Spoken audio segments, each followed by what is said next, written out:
오늘 설교는 어, 곧 WA 서울 총회가 사랑의 교회에서 개최가 되는데 WA에 대해서 그럼 오늘 조금 다룰 부분이 있어서 좀 다루려고 하는데 이 이야기는 설교의 흐름 안에 후반부에 따로 말씀을 하고 오늘 여러분들에게 처음에 말씀드릴 그 본문은 바로 엘리야 그 엘리야의 갈멜산 갈멜산 대결입니다. 엘리야가 왕상 17장부터 등장을 합니다. 그리고 왕하 2장까지 승천하기까지 엘리야에 관한 내용이 나오는데 갈멜산 영적 대결 아시고 계시죠? 아합과 이스라엘 백성을 앞에 두고 바알의 선지자 450명과 또 이런 대결을 하게 됩니다. 누가 과연 참 신이냐, 누가 참 하나님이냐, 누가 참 종교냐를 증명하는 그러한 대결을 펼치는 장면이 나오는데요. 이 본문은 종말론적으로 영적으로 시사하는 바가 큰 본문이에요. 그래서 앞으로 많이 제가 다루게 될 건데요. 여러분들이 따로 집에서 엘리야 이야기에 대해서 또 이 본문에 대해서 여러분들이 자세히 읽어보기로 하시고 제가 그 본문만 따로 같이 한번 먼저 한번 읽어볼까요? 왕상 18장 21절 한번 그 본문 한번 읽어보겠습니다. 시작. 엘리야가 모든 백성에게 가까이 나아가 이르되 너희가 어느 때까지 둘 사이에서 머뭇머뭇하려느냐 여호와가 만일 하나님이면 그를 따르고 바알이 만일 하나님이면 그를 따를지니라 하니 백성이 말 한마디도 대답하지 아니하는지라. 예, 우리가 이 본문에서 이 절에 오늘날 교회 내 성도들의 영적 상태들이 그대로 여실하게 드러나 있습니다. 머뭇머뭇하는 신앙이죠. 우리가 이 머뭇머뭇하는 신앙에 처해 있는 그 이스라엘 백성에게 하나님은 신앙의 확고한 결단을 촉구합니다. 왜 둘 사이에 머뭇머뭇하냐? 여호와가 하나님이면 언약을 맺은 그 하나님 여호와가 너희 하나님이면 그를 따르고 바알이 하나님이면 그를 따르라고 이렇게 양자택일의 상황 속에서 선택을 하라고 말합니다. 백성들이 근데 한마디도 대답하지 않죠. 왜 한마디도 대답하지 않을까? 그리고 머뭇머뭇하고 있습니다. 이유가 뭘까? 우리는 분명히 이러한 선택의 기로에 분명히 우리 놓일 수 있고요. 많은 우리의 실존적인 상황 속에 이러한 상황들에 직면하게 돼 있어요. 한 진영을 택하라는 것이죠. 우리의 신앙생활은 중간지대는 없습니다. 많은 사람들이 중간지대가 안전지대인 줄 알고 그 회색지대에 머무르러 있는데요. 이렇게 중간지대에 있다 보면 어떤 신앙으로 되냐? 미지근한 신앙이 됩니다. 그래서 라오디가 교회처럼 미지근한 신앙, 미온적인 신앙을 가지게 되면 하나님께서 뭐라 그래요? 내가 토하여 내칠 것이다 그래요. 더 덥든지 차든지 하라 그러죠. 또한 양자택일의 상황 속에 바알과 하나님을 둘 다 선택할 수 없는데 둘 다 선택하려 듭니다. 이것도 위험합니다. 주님은 지금 여호와 신앙을 확립하고 오직 여호와만을 택하라고 말을 하죠. 지금 우리는 이러한 상황 속에 있습니다. 한국교회는 이런 상황에 직면해 있고 여러분 자신도 오늘 주님의 음성을 담으면 이런 상황 속에 우리가 영적 양다리를, 신앙의 양다리를 거칠 수 없다는 것이죠. 이것은 하나님 보시기에 간음이고 불신이라는 거죠. 오직 여호와만을 쫓고 따르라, 선택하라는 것이죠. 왜 그런데 두 진영 사이에 이렇게 머뭇머뭇할까요? 뭔가 미련이 남기 때문이죠. 미련이 남아서 그래요. 미련이 남다는 것은 마귀에게 미혹당한 것이고 뭐 여러 가지가 있겠죠. 영적으로 무지해서도 그렇고 하나님을 모르기 때문에 영적으로 무지하기 때문에 또 게으르기 때문에 어떤 확신이 없기 때문에 하나님을 선택할 수 없습니다. 여기서 본문에 보면은 여호와는 여러분 알 겁니다. 언약의 하나님. 아브라함과 이삭과 야곱의 그 조상의 하나님으로부터 이스라엘 하나님이 되기까지 그들에게 율법을 수여하시고 또 성막을 건립케 하셔서 함께 진행하셨던 그들의 하나님, 그들의 하나님을 버리고 그들이 이 바알, 가나안 종교 가운데 가장 강력한 종교였던 바알, 이 바알신을 섬깁니다. 여러분, 바알은 많이 들어보셨죠? 이 바알은 농경의 신이에요. 또 비의 신, 폭풍의 신입니다. 그런데 여러분, 갈멜산 전투에서 여러분들 알다시피 그들이 그렇게 울부짖고 자해를 해도 비가 내리긴커녕, 그죠? 구름 하나도 끼지 않았습니다. 그런데 엘리야가 기도했을 때는, 언약을 근거로 해서 기도했을 때는, 그죠? 하나님께서 위로부터 불을 내려서 그 제단의 모든 흙과 물조차도, 물에 젖은 나무조차도 완전히 불로 태웁니다. 여러분, 이 농경의 신, 폭풍의 신, 이 바알이, 그러니까 이 이스라엘 백성들이 그 바알의 신의 영향력의 깊숙이, 뼛속 깊숙까지 녹아내리고 그들의 영향력에 갇혀 있는 것이죠. 여러분 알다시피 여호수아에서에 보면은 이제 가나안 땅에 들어가서 모세도 당부를 합니다. 그들의 이방 문물과 이방 종교에 동화되지 말고 그 가나안 모든 부족들을 내쫓으라고. 여러분, 근데 이스라엘 백성들이 가나안 땅에 들어가서 그들이 섬기는 농경의 신 바알에 동화돼 버리죠.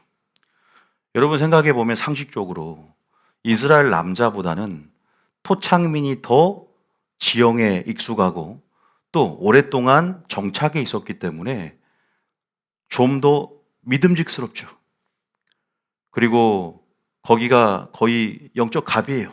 쫓아내지 않는 그들의 매력에 오히려 제사장 나라로서 하나님의 영향력을 주어야 될 그러한 통로들이, 브릿지가 오히려 이방 문물을 수용하고 이방 문화에 동화돼서 그들의 세속적인 삶의 그 영향력 가운데 완전히 타성에 젖어져 버리고, 그죠? 그래서 이들에게 세속적인 삶을 달콤한 거예요. 그리고 바알의 그 이방 신의 거짓 속임에 미혹을 당하고 또 그런 환경에 갇혀 있는 거예요. 그 환경에서 떠나지를 못하는 거죠. 지금 그들의 가뭄이 3년 6개월 동안 가뭄이 들었어요. 이것이 그들이 하나님을 버린 결과라는 것을 깨닫지 못하고 이들은 하나님께 그 마음을 돌이키게 하는 엘리야의 사역을 온전히 이해하지 못했죠. 이것이 하나님의 음성임을 알지 못해요. 지금 회개의 기회를 주고 있는데 바알이 하나님이면, 그죠? 바알은 뭐예요? 알다시피 우리가 또한 농경의 신, 또 폭풍의 신이라고 하지만 바알은 또한 만몬 신이기도 하잖아요. 왜냐하면 바알이란 뜻 자체에 남편이란 뜻이 있고 뭐가 있어요? 주인이란 뜻이 있어요. 우리는 하나님이 주인인 줄 믿습니다. 우리 신부는 하나님이 남편입니다. 그런데 이 바알 신을 섬긴다는 것은 무엇인가가 그들의 신이 된 것이죠. 그들의 주인이 된 것이죠. 그러면 만몬 신을 섬기는 사람들은 돈이 그들의 주인이 되는 것이죠. 또 여러분들이 각자가 가장 가치 있게 여기는 어떠한 주인, 신이 여러분의 신이 될 수 있어요. 그것을 버리고 머뭇머뭇하지 말고 즉시 하나님 편을 따르고 즉시 하나님을 선택하라는 거예요. 그런 신앙의 결단을 지금 촉구하는 장면인 줄 믿으시기 바랍니다. 현대는 어떤 형태의 바알이 존재하는가? 지금 나의 상황 가운데 어떠한 형태의 바알이 내가 주인으로 섬기고 그걸 진짜라고 믿고 있는가? WE도 마찬가지요. 머뭇머뭇하지 말고 그 죄에 참여하지 말고 나와라. 그리고 하나님을 선택하라. 따르라. 그러니까 우리의 영적 무지예요. 우리 영적 무지의 소산이에요. 선택하지 못하고 머뭇머뭇하는 것은 미혹을 당한 것이고 모르기 때문에 미련이 남는 것이고, 그렇기 때문에 하나님은 지금 우리에게 신앙적인 결단을 촉구한다. 그런데 이 세대는요, 지금요, 결단하지 못하는 세대입니다. 주님이 단식이에요. 우리가 마태복음 12장 42절에도 우리가 들었잖아요. 내가 솔로몬보다 더 큰 지혜. 솔로몬은 지혜의 상징이지만 나는 지혜의 근원이다. 창조자로서의 지혜의 근원이 너희 앞에 있는데 너희가 나를 찾지도 않고 나에게 나오지 않는다. 이 세대를 한탄합니다. 여러분, 정말로 가치가 있는 것을 참 가치를 깨닫고 이것이 진짜란 걸 알았더라면 예수님을 선택하고 여호와를 선택한다. 믿습니까? 그런데 그들의 영적 무지 가운데, 영적 기만 가운데 이미 마귀의 미혹을 당한 그들의 또한 안의 내면적인 욕심 가운데 그들은 머뭇머뭇하고 있는 거예요. 절대 머뭇머뭇 용납하지 않습니다. 지금은요. 회색지대 용납하지 않아요. 둘 다 선택하는 거 용납하지 않습니다. 믿습니까? 생명 있는 가치가 무엇입니까? 가장 생명 있는 가치. 지금은 진리를 사수하고 진리의 편을 택하고 여호와 편을 택해야 될 줄 믿으시기 바랍니다. 지금 예수님께서 이 교회를 보고 울고 계신다. 예루살렘 성을 보시고 우셨다 그랬어요. 누가복음 19장에. 그들이 평화에 관한 일을 알았더라면 호산나 그들이 여호와를 찬송하리로다 하면서 호산나 반기는 많은 무리들이 그들을 정치적인 해방자로서만 알았어요. 영적으로 구원할, 정말 진정으로 그들을 주님으로 모신 것이 아니라, 그죠? 예수님이 목적이 아니라 수단으로 여긴, 이제 예루살렘 성이 AD 70년에 돌 위에 돌 하나도 남기지 않고 무너질 걸 아셨고, 이 교회가 당할 핍박과 이 교회가 마귀로 인해서, 그죠? 영적으로 피폐해질 것들, 먼 정말로 저 미래 가운데 이 교회의 운명을 아셨어요. 그들이 정말로 구원에 이르는 지혜, 나의 지혜를 배워서 구원의 길을 알았더라면 평화라는 것은 바로 구원이에요. 구원의 길을 모르는, 십자가의 도를 모르는, 나는 세상을 화해케 하러 왔는데 하나님과 화해하러 오는 하나님으로서의 성육신된 하나님의 임재를 그들이 깨닫지 못하고 하나님을 거부한, 하나님과의 조우를 거부한 그들의 어리석음과 그들의 영적 무지를 한탄하며 우셨다는 거예요. 믿습니까? 누가복음 19장에 나온 말 읽어볼까요? 누가복음 19장에 보면 41절에 했던 예경이에요. 여러분들 제가 설교할 때 이 내용 했었어요. 41절에 보면 예루살렘 성을 입성하시고 19장의 41절 보세요. 시작. 가까이 오사 성을 보시고 우시며. 성은 뭐죠? 교회입니다. 교회요.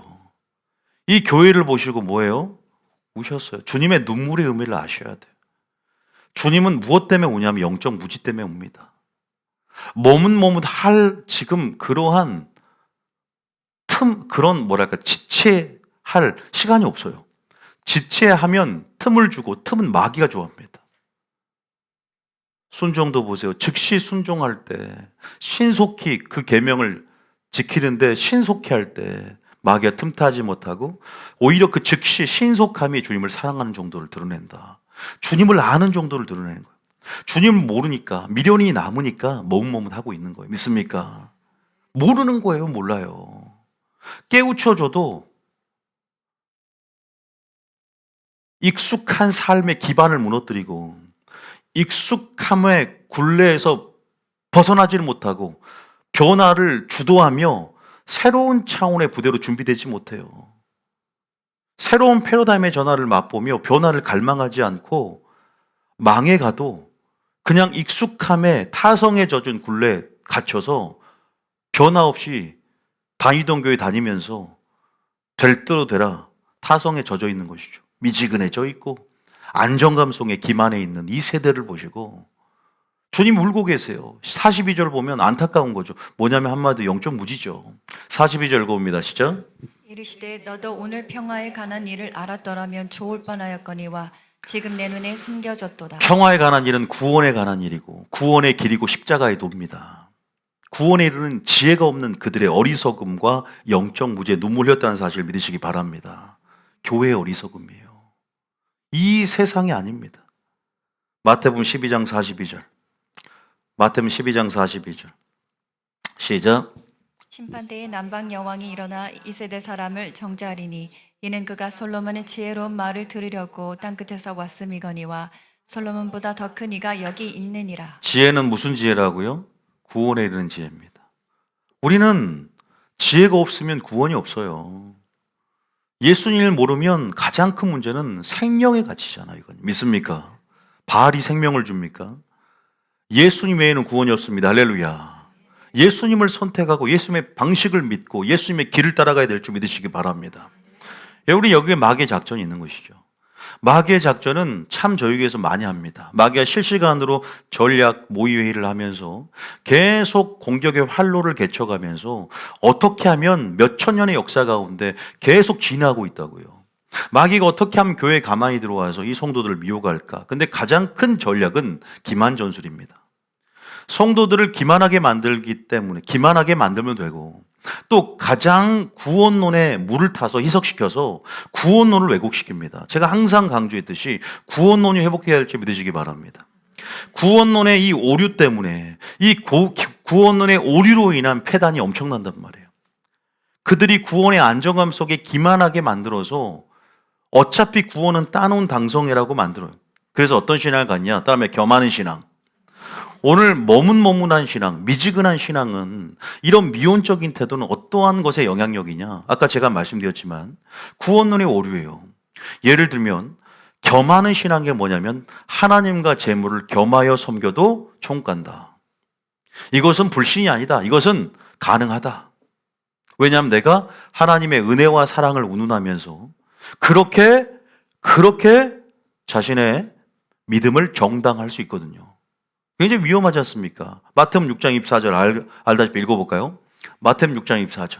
지금 머문머문한 신앙을 이 본질을 알아야 됩니다. 자, 마태복음 6장 24절 시작.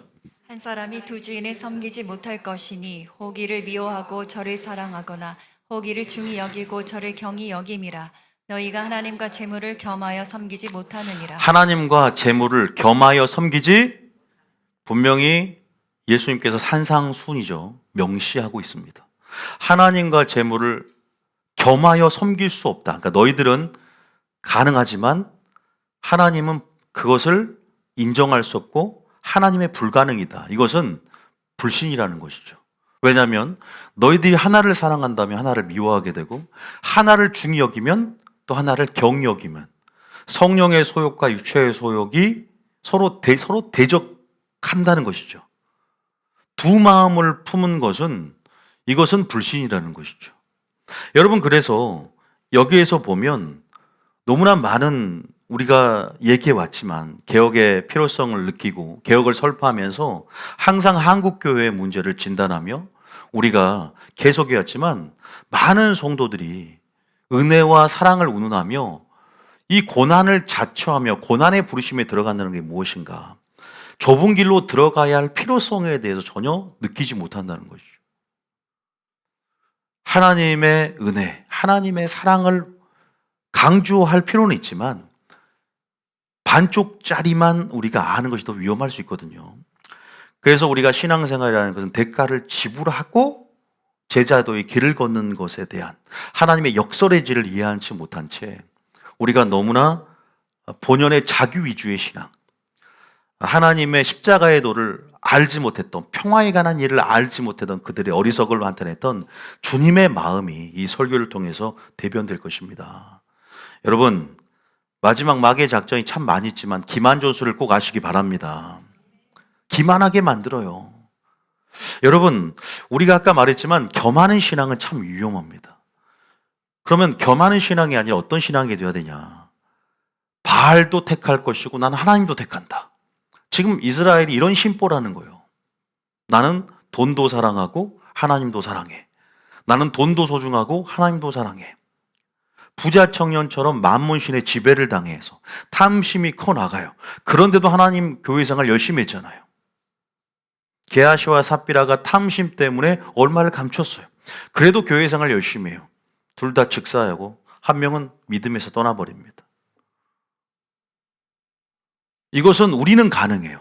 그러나 하나님 보시기에는 믿기만 하면 천국 간다라는 구원론으로 이 프레임으로 이들의 믿음을 조명해 보면 다 천국 갈 믿음이에요.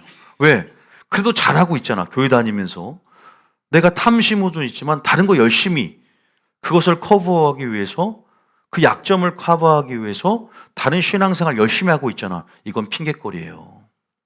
하나님은 예수님이 심판의 기준이 되고 마지막 내가 한 말이 심판의 기준이 되어서, 하나님은 산상순의 말씀 기준으로, 성경의 말씀의 기준으로 다 하나님은 그 잣대 위에 공의의 다림줄로, 사랑의 추로 온전히 달아보고 기울어진 것들을 심판할 거란 말이에요. 믿습니까? 우리는 그래서 명하시는 대로, 하나님을 아는 지식 안에서 명하시는 대로 순종해야 될 줄 믿으시기 바랍니다. 겸하는 신앙은 없어요. 주님 뭐라 그랬어요? 마음이 청결한 자는 복이 있나니 하나님을 볼 것이다 그랬죠. 여기서 겸하는 신앙의 반대가 뭐냐면 마음이 청결한 자예요. 자, 겸하는 신앙은 두 마음을 품은 자인데요. 맞습니다.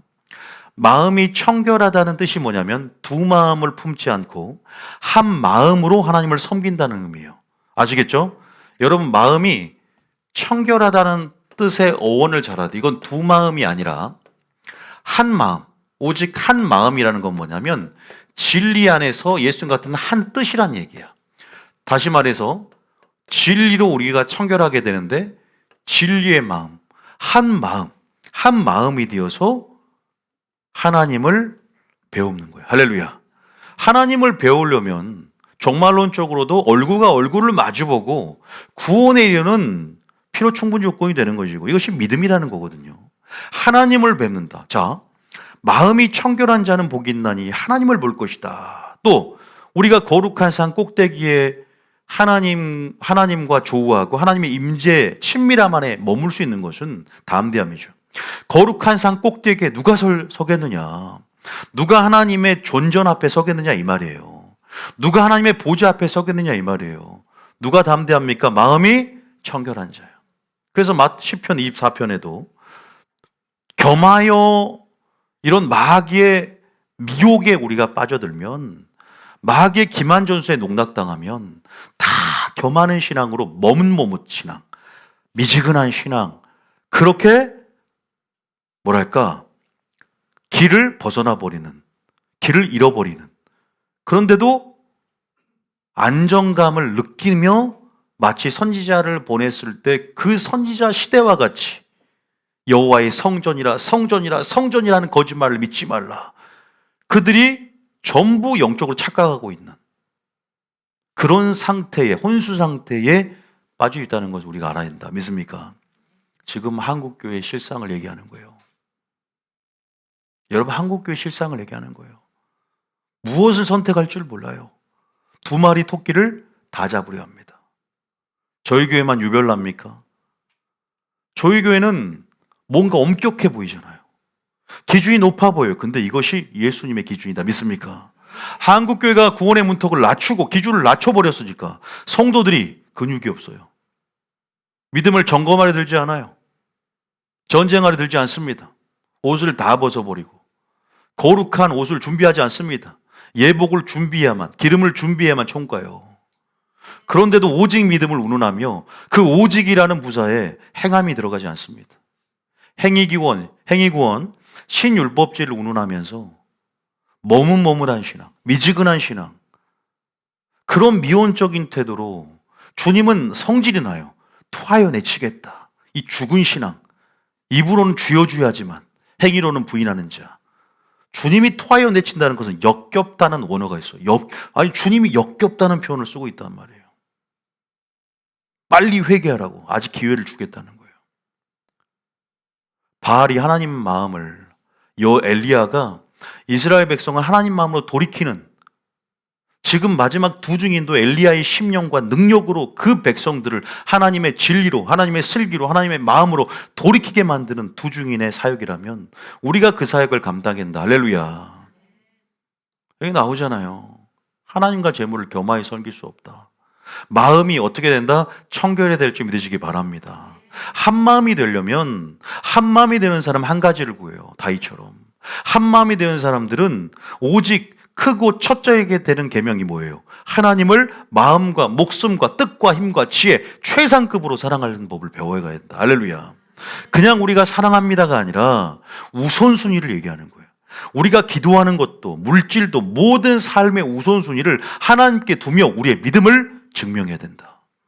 주님은 지금 하나님이 첫째가 되길 원하고 하나님이 모든 것 가운데 대가를 지불하며 진짜 제자도의 길을 걷는 우리에게 날마다 우선순위 테스트를 하면서 네가 정말로 너의 마음의 우선순위가 최우선순위가 최상급이 바로 나 하나님이 되는지를 진리의 말씀인지를 달아보고 계신 줄 믿으시기 바랍니다. 아니 우리는 자녀가 우상되기도 하고 그래서 이삭을 바치라 할 때 벌벌 떨어요. 하나님은 정말로 부자 청년에게 네 모든 소유를 팔고 가난한 자에게 나눠주고 나를 따르라 벌벌 떱니다. 왜? 돈이 우상이 돼 있거든. 만몬신의 지배를 당해서 하나님 이거는 건들지 않았으면 좋겠다. 내 모든 걸 주님 위해서 바치겠다. 이런 모든 하나님의 통치의 모든 전 영역을 하나님의 통치에 굴복해야 되는데 내가 하나님 다 통치해 내가 굴복할 테니 이 영역은 건들지 말았으면 좋겠습니다. 아직 상처로 내가 반응하는 부분이라 빨리 굴복해야 된다. 할렐루야. 모든 영역을 주님이 나의 삶의 주권자라는 것을 인정하고 나의 모든 삶의 주권을 주님께 이양하고 내가 온전히 그분의 발치에 무릎을 꿇어야 될 줄 믿으시기 바랍니다. 온전히 향유값을 깨뜨리고 주님 앞에 우리가 머리를 조아리며 그분의 발등상 앞에 우리가 엎드려야 돼요. 나의 모든 삶의 전 영역이에요. 이건 안 되고 이건 말씀을 내가 듣기가 좀 거부스러운 게 있죠. 왜요? 그건 포기하기 싫은 영역이야. 내가 다른 설교는 다 듣는데 물질 설교는 듣고 싶지 않아. 이것은 큰일 날 얘기입니다. 지옥 가요 그러다가.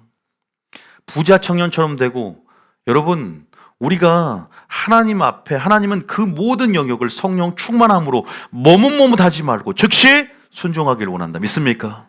진리의 말씀, 하나님의 재정의 원칙, 하나님의 그러한 하나님의 표대를 향하여 진리의 편에 서기를 원한다는 사실을 믿으시기 바랍니다.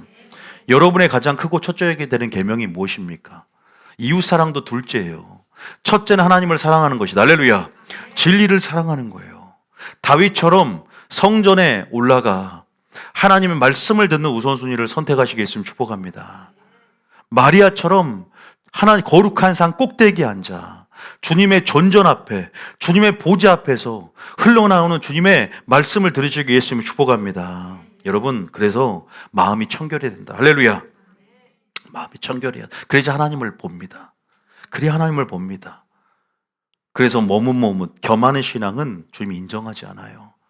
절대 교회에서 두 마리 토끼 잡으려고 하지 마시고 그런 영적 배도와 간음하지 마시고 오직 지금은 선택의 기로에서 양자택일의 상황이라는 순간 여러분의 신앙생활 가운데 선택의 기로가 참 많을 거란 말이에요.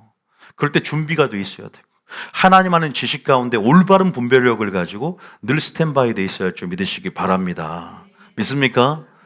여러분의 말씀 주고 싶은 것은 마음이 청결해지려면 그러나 소극적으로 미련을 빨리 정리해야 돼요. 어떤 미련이 남아서 뭐뭐하는지 모르지만 미련을 정리해야 될 줄 믿으시기 바랍니다. 주님 미련을 정리하는 것을 세 가지로 말씀 따라하면 떠나라, 버려라, 바쳐라. 자, 제자도의 삶이죠. 자, 제자도의 삶은 이겁니다. 누가복음 14장 25절부터 자, 이것은 주님께서 나의 제자가 되려거든 얘기합니다. 우리가 제자가 된다는 것은 그냥 어떤 성경 학교에 수료되는 그런 제자를 얘기할까요? 구원받는 제자를 얘기할까요? 구원받는 제자입니다. 아버지와 아들과 또 성령의 이름으로, 그죠? 성부, 성자, 성령 그 이름으로 세례를 주고 모든 민족으로 제자로 삼으라 했죠. 크리스천은 제자고 자녀는 곧 제자입니다. 배우는 제자, 따르는 제자 모두 제자예요. 보세요. 26절에 뭐라고 대가 지불의 삶을 분명히 말합니다. 자, 26절입니다. 시작. 무릇 내게 오는 자가 자기 부모와 처자와 형제와 자매와 더욱이 자기 목숨까지 미워하지 아니하면 능히 내 제자가 되지 못하고. 여러분, 고향과 친척과 아버지의 집을 떠나라고 했던 아브라함에게 지금 이 누가복음 14장은 아브라함에 대한 얘기로 빗대어서 설명할 수 있습니다. 아브라함의 생애가 떠났습니다. 어디서 떠났냐? 익숙한 환경에서 떠났죠. 고향과 친척과 아버지 집에서 떠나라. 여러분들은 머뭇머뭇하지 말고 선택하라. 떠나라는 거예요. 믿습니까? 어떤 사람은 떠날 필요가 있는 분이 있어요. 내가 지시할 땅으로 떠나라. 또 지시할 땅에 왔다면 이삭에게는 애굽으로 내려가지 말고 지시할 땅에 뭐하라? 거하라. 제대로 왔다면 임재 안에 거해야 된다. 할렐루야. 떠나라고 했지만 또 거해야 돼요. 여러분들은 떠나야 돼요? 거해야 돼요? 지금은 거해야죠, 여러분들은. 자, 26절입니다. 시작. 물에 내게 오는 자가 자기 부모와 처자와 형제와 자매와 더욱이 자기 목숨까지 미워하지 아니하면 능히 내 제자가 되지 못하고. 미워하라는 거죠. 미워하라는 것은 부모를 미워하라는 것이 아니라 우선순위 얘기를 한 겁니다. 누굴 가장 사랑하라? 하나님을 예수님을 사랑하라. 그것은요, 막연하게 생각하지 말고 뭘 사랑하라? 진리의 말씀, 목숨을 쫓아라. 목숨까지 내어서 쫓아라는 거예요. 그냥 우리가 예수님, 하나님 하면 너무나 추상적이에요. 그거보다 더 직설적인 것은 영생의 말씀의 주께 있사오니, 영생의 말씀이라는 기준대로 사는 것을 얘기한다. 할렐루야. 그래서 여러분은 하나님 말씀하면 하나님의 지시 방향을 가리키는 손가락을 보면 떠날 수 있습니까? 옛 부대를 찢어버리고 고향을 떠난다는 것은 삶의 터전과 기반을, 그죠? 완전히 등지고 온다는 것이죠. 이것은 굉장한 용기가 필요하고 결단이 필요한단 말이에요. 우리가 새 부대로 준비되어지는 거 쉬운 게 아니란 말이에요. 한마디로 우리가 교회를 옮기는 것도 아무리 이 교회가 잘못된 걸 알아도 혈연과 지연과 학연에 묶여 있고, 그죠? 우리는 그 혈연 공동체, 지연 공동체에 우리가 감정적인 약점이 있어요. 가족이 다 몸담고 있는데 마지막 마귀는 신명기 13장에 가족을 통해서 미혹한다 그랬어요. 다른 신을 따라 섬기자. 가족을 통해서, 아내를 통해서, 친구를 통해서 미혹할지라도 너는 쳐 죽여라.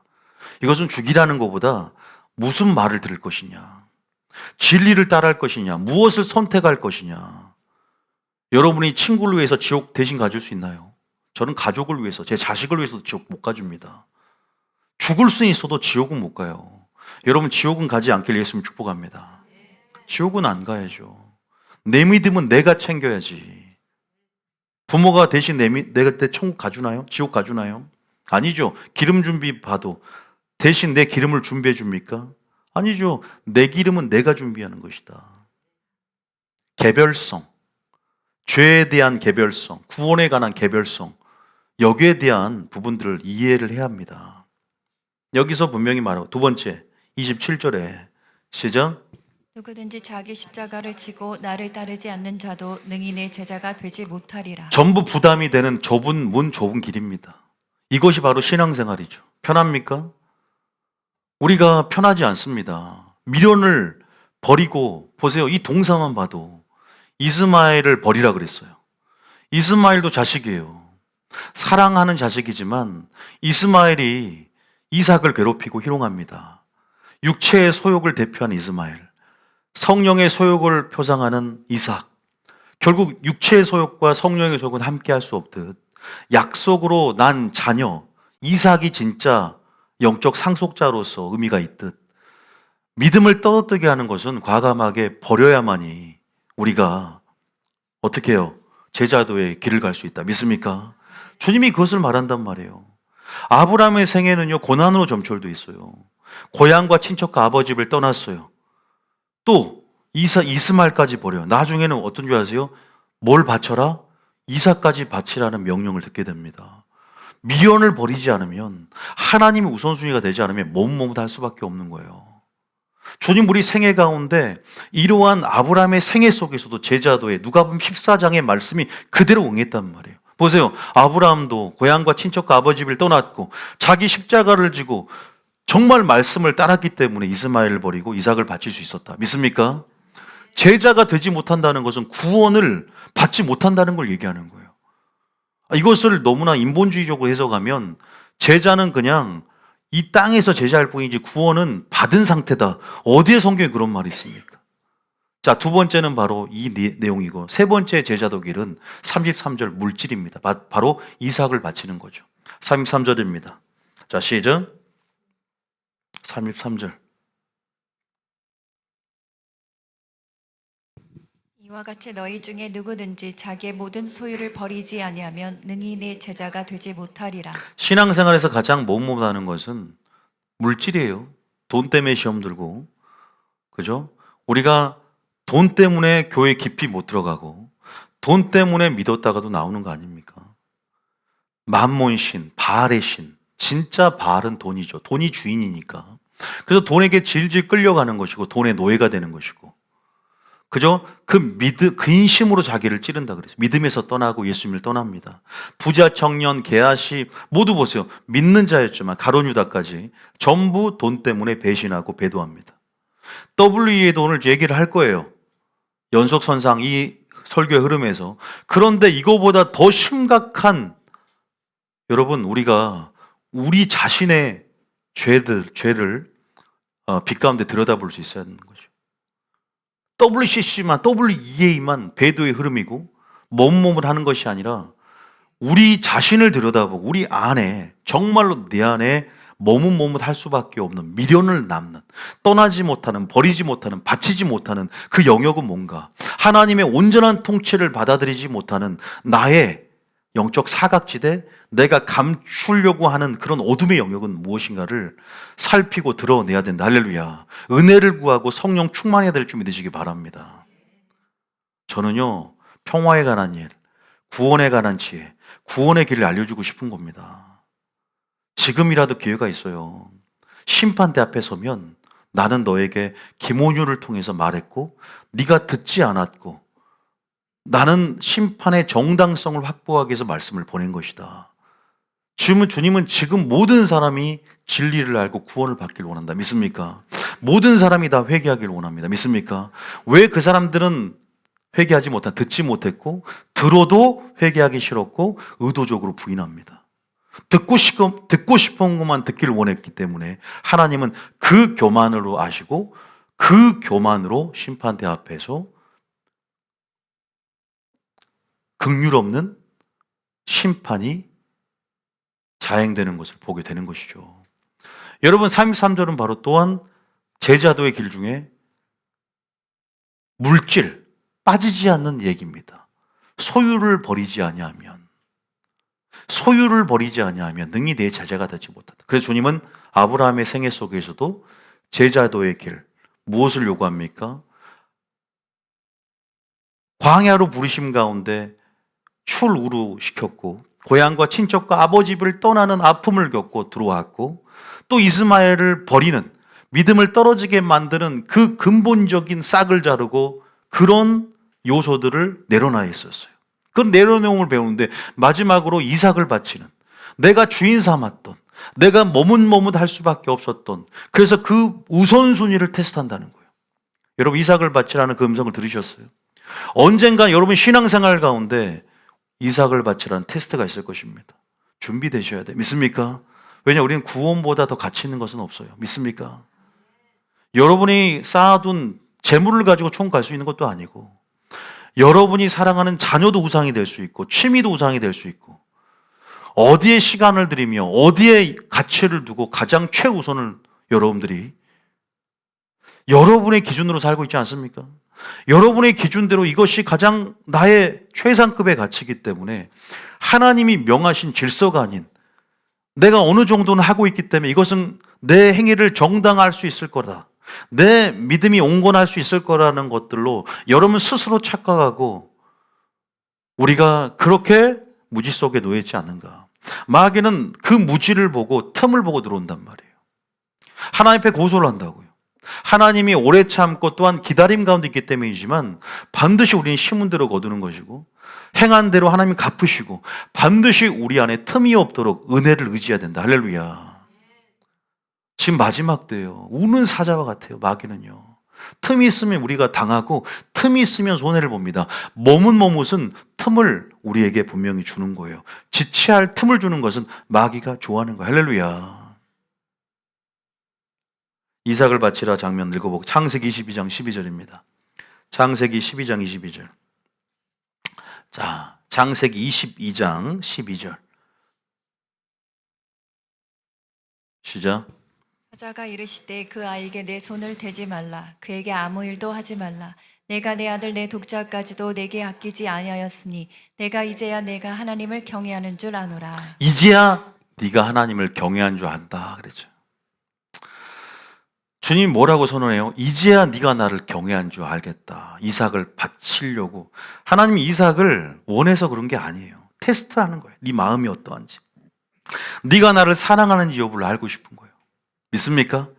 하나님이 여러분의 삶 가운데 너의 우선순위가 무엇인지를 테스트하기 위해서 환경적인 어려움도 주고 모든 상황 속에 달아보는 거예요. 그래서 항상 최상급의 가치가 하나님 한 분. 크고 첫째 되는 계명, 하나님을 사랑하는 것을 배우길 원하세요. 여러분, 마음을 다해 사랑한다는 게 뭔지 아세요? 목숨을 다하고 뜻을 다하고 힘을 다하고 지혜를 다하여 사랑한다는 게 무엇인지를 배워가야 하는 것이죠. 그분의 율법 1.1획기로 땅에 떨어지지 않는데 그분의 진리대로 사는 것이 무엇인가? 예수님처럼, 예수님이 사는 것처럼 사는 것이 무엇인가를 배워가는 것. 이건 대가를 지불하고 예수님과의 친밀함 속에서 경험되어지고 그렇게 친밀함 속에서 나오는 죄의 사물인 줄 믿으시기 바랍니다. 여러분, 나는 아직도 떠나지 못하는 영역이 뭔가, 나는 버리지 못하는 영역이 뭔가, 나는 바치지 못하는 영역이 뭔가를 각자 입장에서 미련 없이 지체하지 말고 신속하게 순종하며 진리의 편에 서야 될 줄 믿습니다. 기억하세요. 중간지대, 회색지대는 없어요. 마지막 때. 양쪽 다 두 마리 토끼 잡으면 안 돼요. 겸하여 섬기는 신앙 있을 수 없어요. 주님이 정말로 너무 싫어합니다. 우리는 가능하단 말이에요. 난 하나님도 사랑하고 그런데 다른 것도 사랑. 물론 하나님을 사랑하고 이웃을 사랑하는 것이죠. 그런데 하나님은 하나님의 사랑으로 이웃을 사랑하고 부모를 공경하고 사랑하죠. 미워하라는 게 아니에요. 그는 항상, 그래서 주님 뭐래요? 먼저 그의 나라와 의를 구하는지 달아보실 거예요. 뭘로? 물질 생활로, 기도 생활로. 네 마음이 어떠한지를, 성숙도를 체크하는 거예요. 우리가 지금은 들을 수 있을 때 들어야 돼요. 여러분, 우리가 진리의 말씀이라는 것이 다 들리는 게 아니거든요. 정말로요. 오늘 하나님께서 이 부분들에 대해서 여러분들이 한번 점검해 볼 수 있는 시간이 됐으면 좋겠고요. 한 구절 또 주님 말씀하세요. 그 죄에 참여하지 말고 뭐하라? 나오라. 머뭇하지 말고. 조금 다른 결이기도 한데요. 이건 조금 두 번째는 좀 다른 결입니다. 제가 지금까지 지금 말씀드린 것은 뭐냐면 정리를 잘 하시면 지금 여기서 한 덩이가 끝날 수 있어요. 왜냐하면 아브라함의 생애를 여러분들이 배웠어요. 창세기 12장부터 22장까지. 그 생애가 바로 제자도의 삶이었잖아요. 광야의 여정이었죠. 그런데 누가복음 14장의 말씀 세 가지의 제자도의 길을 대입을 시켜서, 그죠?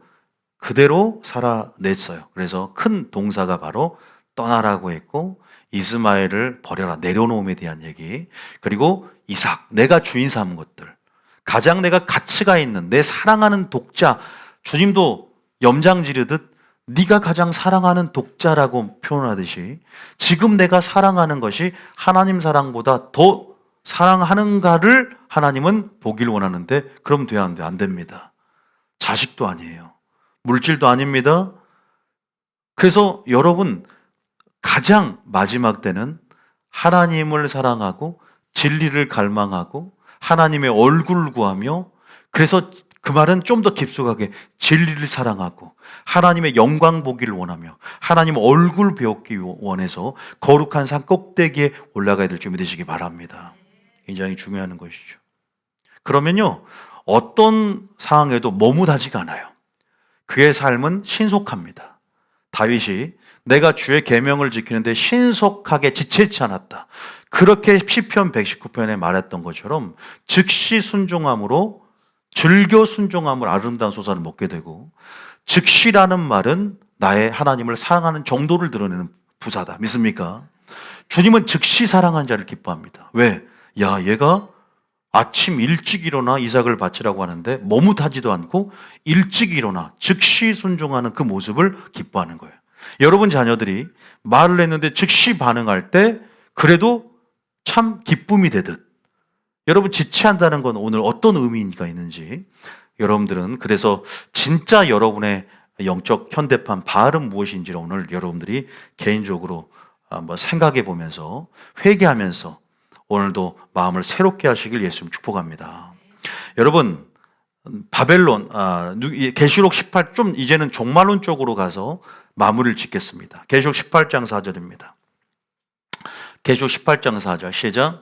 또 내가 들으니 하늘로부터 다른 음성이 나서 이르되 내 백성아 거기서 나와 그의 죄에 참여하지 말고 그가 받을 재앙들을 받지 말라. 죄에 참여하지 말라는 거죠.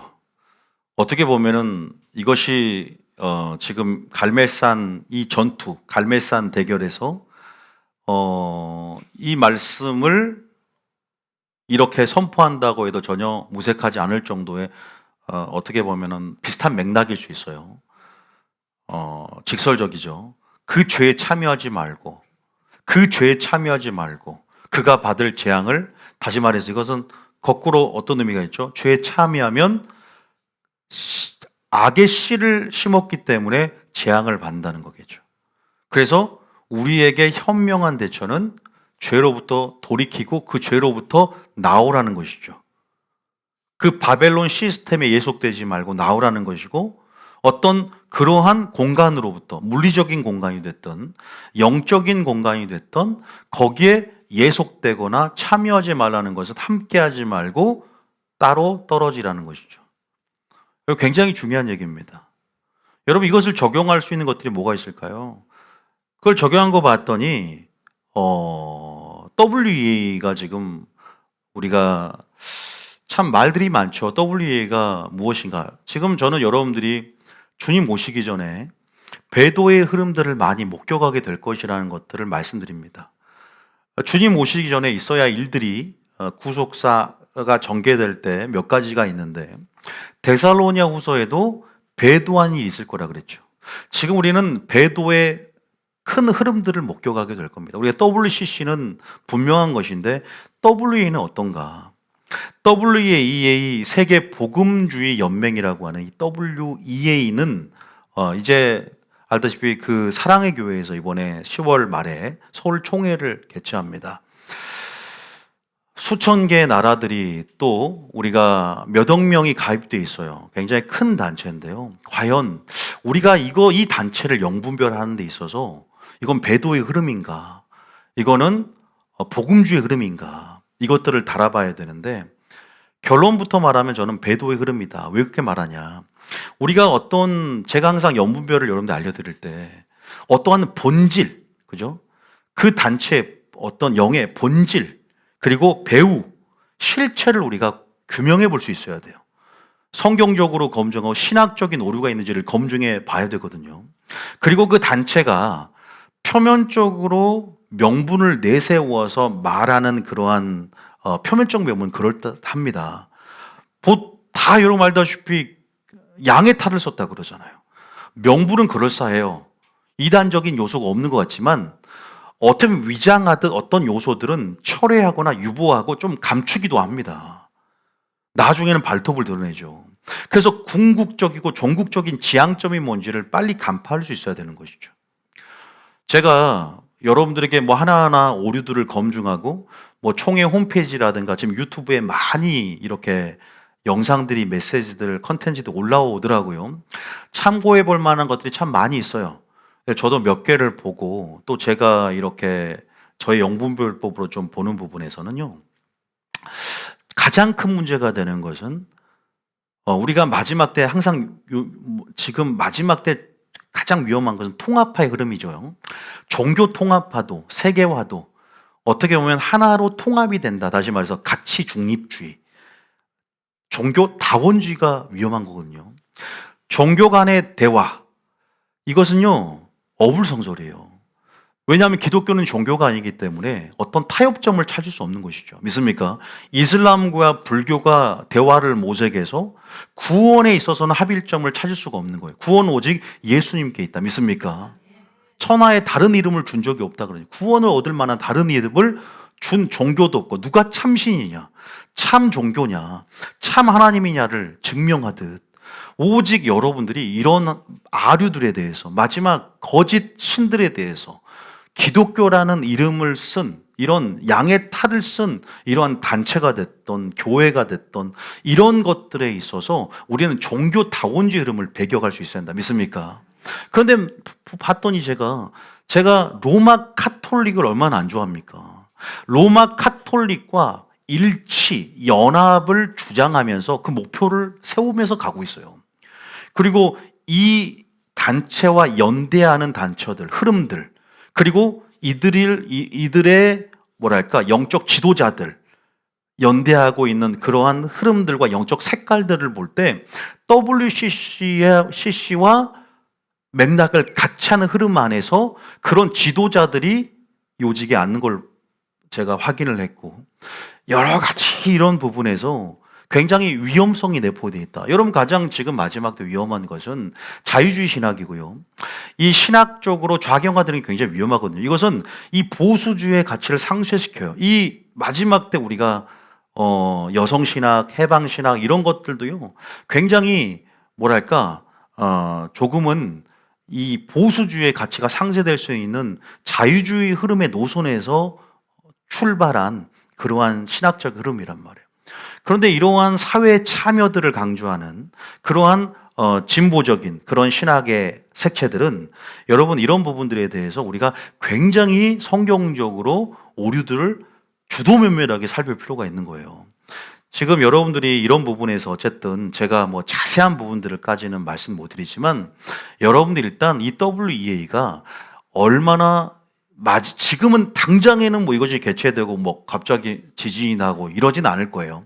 그런데 이것의 지향점, 우리가 이런 것들을 봤을 때 장기적인 영향력은 굉장히 파괴적이 됩니다. 왜냐면요, 하나님의 말씀이 우리가 순수할 때 하나님의 거룩성이 보존이 되는 거예요. 믿습니까? 하나님 말씀이 왜곡되면 하나님의 순수성, 거룩성이 훼손이 되면요, 그것이 결과적으로 우리 성소들의 신앙의 순수성이 훼손이 되는 거예요. 이것은 장기적인 관점 볼 때 또한 이러한 총회로 씨를 심으면요, 재앙을 우리나라가 겪을 수도 있는 거예요. 그래서 우리가 겪는 코로나라든가 이런 재앙들을, 또 이러한 여러 가지 환경적인 요소는요, 교회의 무책임한 수용, 그리고 이런 것들을 괴체한 것에 오는 어떻게 보면 트레지디예요. 이거 비극이에요. 이건 우리가 이러한 것들이 어떠한 다음 세대들 뿐만 아니라 우리 교회 어떠한 파괴적인 영향을 주는 데에서 우리가 모른 채 그냥 허용을 하고 그냥 이런 것들이 진행이 될 때 주님은 이것에 대해서 누가 깨어서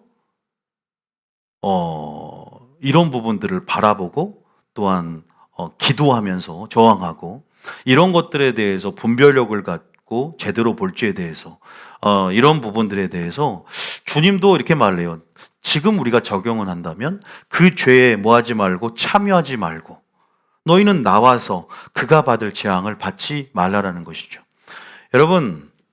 여러분들이 한번 유튜브를 보고 WCC 행보를 보고 WEA가 표면적으로는 기독교적인 가치도 다 진리로 포장되어 있기 때문에 있지만 조그만 오류 하나도요, 우리를 극단적인 곳으로 우리를 이끌어가고 조그만 오류도 하나님의 성품을 깨트릴 수 있어요. 믿습니까?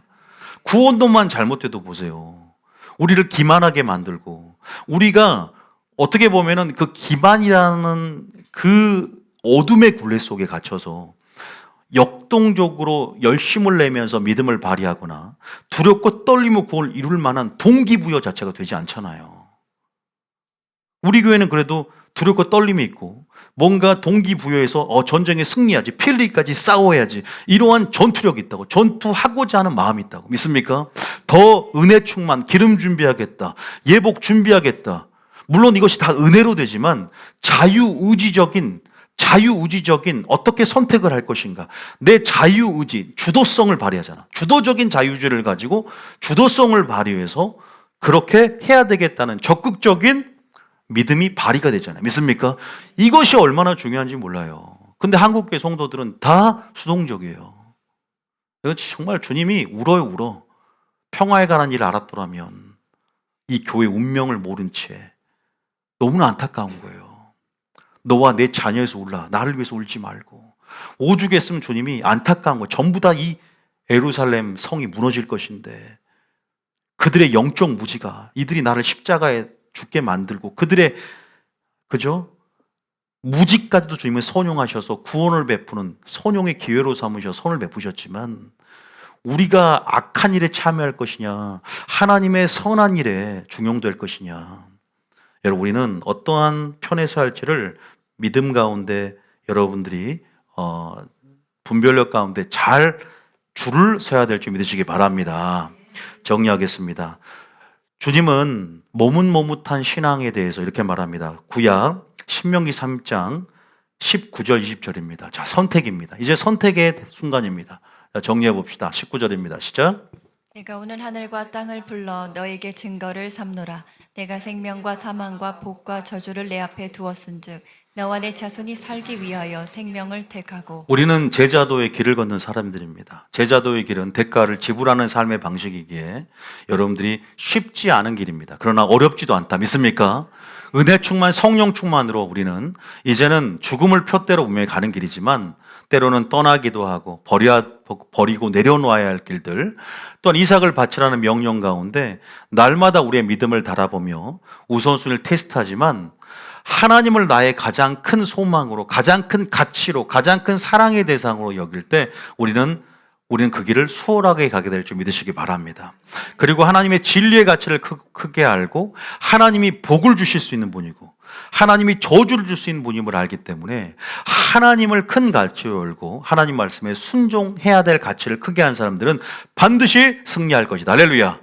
여기 남자는 내가 생명과 사망과 복과 저주를 내 앞에 두었은즉 너와 내 자손이 살기 위하여 뭘 선택하라? 우리가 성명을 택해야 돼. 지금은 생명을 선택 잘해야 된다는 거예요. 선택의 기로에서. 할렐루야. 자, 20절입니다. 시작. 내 하나님 여호와를 사랑하고 그의 말씀을 청종하며 또 그를 의지하라. 그는 내 생명이시요 내 장수이시니 여호와께서 내 조상 아브라함과 이삭과 야곱에게 주리라고 맹세하신 땅에 내가 거주하리라. 이 신명기 핵심이에요. 신명기 30장 19절 20절은 굉장히 중요합니다. 생사화복을 내 앞에 두었은즉. 주도적인 자유의지를 발휘하는 이것이 바로 믿음이에요. 한국교회 칼빈의 교회는 그죠? 우리가 어차피 구원받았으니까 우리 믿음을 로봇처럼 수동적으로 만드니까 어차피 구원받았는데 성도의 견인의 교리, 불강력적인 이런 것들을 운운하면서 우리가 굉장히 어떻게 보면 수동적으로 바뀌어버렸단 말이에요. 이것이 하나님의 은혜와 우리 인간으로서 우리가 해야 할 역할에 대한 온전한 신과 인간의 협력과 조화에 대해서 온전히 알지 못하고 그런 신학적으로 이런 부분들에 대해서 성경적으로 정립되어 있지 않다 보니까 굉장히 하나님의 은혜의 측면들을 강조하면서 마치 우리가 로봇인 양 그렇게 절대 주권만 강조하면서 인간의 의지나 역할에 대해서 이런 역할이 의미가 상쇄되어 버리기 때문에 한국교회의 이러한 어떤 오류의 폐단들이 그대로 우리의 삶 가운데 열매들로 나타나요. 이거 다 사망의 열매로 가는 거죠. 여기서 보면 분명히 주님이 어떻게 선택하고 어떻게 하라고 하는지에 대해서 선택하라는 말. 모세가 이 세대들에게 선택해라. 이제 니들이 선택할 것이다. 그럼 누가 또 선택하나? 여호수아가 그런 말을 합니다. 자, 똑같은 말을 하죠. 여호수아가. 자, 구속사는 여호수아 24장 14절입니다. 정리하는 거예요. 여호수아 24장 14절 시작. 그러므로 이제는 여호와를 경외하며 온전함과 진실함으로 그를 섬기라. 너희의 조상들이 강 저쪽과 애굽에서 섬기던 신들을 치워버리고 여호와만 섬기라. 그 다음 만일 여호와를 섬기는 것이 너희에게 좋지 않게 보이거든 너희 조상들이 강 저쪽에서 섬기던 신들이든지 또는 너희가 거주하는 땅에 있는 아모리 족속의 신들이든지 너희가 섬길 자를 오늘 택하라. 오직 나와 내 집은 여호와를 섬기겠노라 하니. 나와 내 교회는 여호와를 섬기겠다. 이런 구원 받는 거예요. 택한 자는 구원 받습니다. 믿습니까? 선택을 잘해야 돼요. 마지막은 선택을 잘해야 선택이 운명의 처소를 결정지었습니다. 교회 선택도 마찬가지고요. 선택을 잘못하면 여러분 이제 끝나는 게임이에요. 이건요. 여러분들이 여기서도 여호수아서 알잖아요. 가나안 땅을 정복하고 땅을 분배한 다음에 지파들을 불러 모읍니다. 야, 이제는 흩어져서 이제 땅을 분배된 그 땅에 들어가 살 텐데 늘 신앙생활 할 때 가나안 이방 종교, 이방 족속 다 내쫓아버리고 왜? 죄의 뿌리는 흔적조차도 없게 만들고 너희들이 하나님 나라의 정체성을 가지고 그죠? 여호와 신앙, 순수한 여호와 신앙으로 살아가라. 근데 너희들이 무엇을 선택할지, 바알인지, 아세라 목상인지, 여호와 신앙인지, 나와 내 집은 오직 여호와 말씀만을 따라가겠다. 할렐루야. 이런 신앙적인 결단이 촉구돼야 돼. 뭐든지 신앙이라는 건요, 순종도 있지만 결단이 촉구돼야 돼. 믿습니까? 그래서 성명서를 내는 것이고 그런 결단들이 우리 안에 자리 잡아야 됩니다. 믿습니까? 백성들이 물론 야 우리가 결단코 여호와를 버리고 다른 신들을 섬기지 않겠습니다 하지만 사사기 보세요. 전부 섬기죠. 전부 동화돼 버렸어요. 이방 신에 전부 동화돼 버리고 이방 문물을 받아들이고 문화를 수용하고 세속화돼 버렸다는 거죠. 기독교가 순수성을 보존하지 못하니까 세속화돼 버리고 교회인지 여기가 마귀의 놀이터인지 여기가 교회인지 세상인지 구분이 안 돼 버리는 그런 종교놀이로 전락해 버렸잖아요. 주님이 이 신실하던 성읍이 창기가 돼버린 음료가 돼버린 이 교회를 향해서 이제는 그 교회 가지 말고 오직 너희가 선을 행하고 선을 찾고 여호와를 하나님을 찾으라고 마지막 이 말씀의 기갈인 세대 가운데 주님은 남은 자도 있지만 분명히 이 세대에 대해서 예언하고 있다는 거죠. 선지서를 통해서. 그래서 우리는 정말 이런 신앙적인 여호수아도 지금 이 흐름을 이어서 결단을 촉구시키잖아요. 야, 나와 내 집은 먼저 지도자가 본을 보이면서 여호와를 섬기겠다. 너희들도 빨리 결단한다. 할렐루야. 지금 이 언약적 갱신이 일어나야 돼요. 지금 우리는 신앙의 결단이 새롭게 되어질 때입니다. 믿습니까? 어제는 죄를 지어도 오늘 갱신이 일어나야 되고 오늘 언약을 붙잡고 여호와라는 하나님의 이름 앞에서 우리가 언약을 맺었지 않습니까? 그래서 나는 여호와라. 너희와 택한 자와 언약을 맺고 나에게 순종하는 자에게 복을 주고 불순종하게 저주를 내는 순종하는 자에게는 시와 땅의 축복을 허락할 것이다. 나의 백성이 될 것이고 장구한 땅을 차지하게 될 것이다. 믿습니까? 이런 신앙적인 결단이 있는 거예요. 그러면 신약에 넘어서 예수님 뭐라고 하냐? 요한복음 6장 66절. 요한 6장 66절. 66절부터. 자, 우리가 요한복음 6장은 생명의 떡, 생명의 피 그런 본문이죠. 가버나움 회당에서. 자, 시작. 그때부터 그의 제자 중에서 많은 사람이 떠나가고 다시 그와 함께 다니지 아니하더라. 기적을 행했던 예수님께서 밤에 가버나움 회당에서 나는 생명의 떡이다. 내 살을 먹고 내 피를 마시지 않으면 너희 속에 생명이 없고 순종을 강요하듯 기적은 행하지 않고 떡을 가지고 오병의 기적을 행할 때는 많이 따르더니 낮에 밤에 이제 떡 얘기를 하면서 기적이나 일어나서 교회 다니려고 기적 일어나면 치유 일어나면 교회 가려고 했더니 순종하라고 하니까 부담스러운 거예요. 그러니까 많은 사람이 떠나버려. 그러니까 67절에 뭐라 그래요? 예수께서 12제자에게 너희도 가려느냐? 이제 선택하라는 거예요. 미련 있는 사람은 뭐뭐 한다니까요. 고향을 떠나라니까. 친척과 아비 집을 떠나고 이스마엘을 버리고 이삭을 바치라고 지금 결단을 촉구하는 거예요. 죄에 참여하지 말고 바벨론에서 그 죄에 참여하지 말고 나오라고 떠나라고 지금 주님이 음성을 주고 계신다. 믿습니까? 왜? 네가 살기 위해서. 죄와 함께 재앙을 받지 않기 위해서. 지금은 그런 결단이 지금 옛 부제를 찢어버리고 새 부대로 준비해야 되며 지금은 우리가 선택의 중요성을 인지해야 된다. 믿습니까? 그러니까 68절에 베드로는 뭐라고 하냐? 68절에 시작. 시몬 베드로가 대답하되 주여 영생의 말씀이 주께 있사오니 우리가 누구에게로 가오리이까? 누구에게 가오리까? 영생의 말씀을 따라 머무르지 말고 나는 신속히 지체하지 않을 것입니다. 나는 즉시 순종할 것이고 나는 여호와만을 따르겠습니다. 영혼의 스케줄을 이제는 마지막 때 세우고 마지막 때를 준비하겠습니다. 믿습니까? 여러분 마지막에는 뭐 이제 마지막 선택은 뭐예요? 적그리스도냐? 하나님이냐? 666표를 받을 것이냐? 안 받을 것이냐? 선택의 기로에 있겠죠. 여러분 우리가 이런 또 선택의 기로에 놓일 수 있어요. 지금은 이런 배도의 흐름은 금단의 열매를 먹은 거예요. 선악과를 먹듯. 지금 우리가 여러분들이 이제 앞으로 운명적으로 맞이할 선택의 기로들이 앞으로 놓이게 될 것입니다. 나는 어떤 편에 설 것이냐. 그러려면 그 선택, 영분별을 제대로 할 수 있는 시금손과 영적 분별력을 잘 가지고 있어야 되고 여러분의 가치, 최상급의 가치를 진리의 말씀으로 놓고 진리의 말씀의 토대 위에 신앙의 집이 건축되고 있어야 돼. 할렐루야. 분별력을 잃어버리는 순간 호도되어서 잘못된 길을 들어간다. 잘못된 것을 선택한단 말이에요. 우리가 살고 있는 작금의 이런 시대에서는 올바른 길을 찾기가 쉽지 않습니다. 너무나 많은 미혹의 소리들이 있고 광야에 외치는 소리들이 미혹의 소리에 숨겨져 있다고요. 광야에 외치는 소리만 들어야 되는데 그 소리가 섞여서 분별하지 못하고 구분하지 못할 때 미혹을 당할 수 있기 때문에 여러분들은 진리의 음성에, 진리의 메아리에 익숙해야 될 줄 믿습니다. 그래서 제가 적은 것에 충성하며 여러분들이 뉴비전께 주신 하나님의 음성이 진짜라고 믿는다면 집중하며 익숙해질 필요는 있는 거예요. 익숙해져야만이 진짜 집회에 익숙해져야만이 위조 집회를 감별할 수 있는 감별사가 되는 거죠. 믿습니까? 여기저기 너무나 많은 빛들을 모으면 나중에 이것도 저것도 아닌 말씀 기동량만 하다 보면 이것도 저것도 아닌 사람이 돼요. 정말로 말 그대로 떠 있는 거야.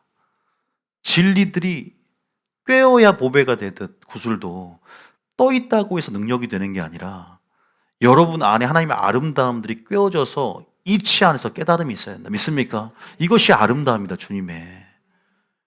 우리가요, 이게 하나님의 진리가 열어지는 그러한 방법은 다른 게 아니라 겸손이에요. 겸손한 자에게 하나님 나라의 비밀이 열어지듯이 겸손하게 충성하는 자들. 믿습니까?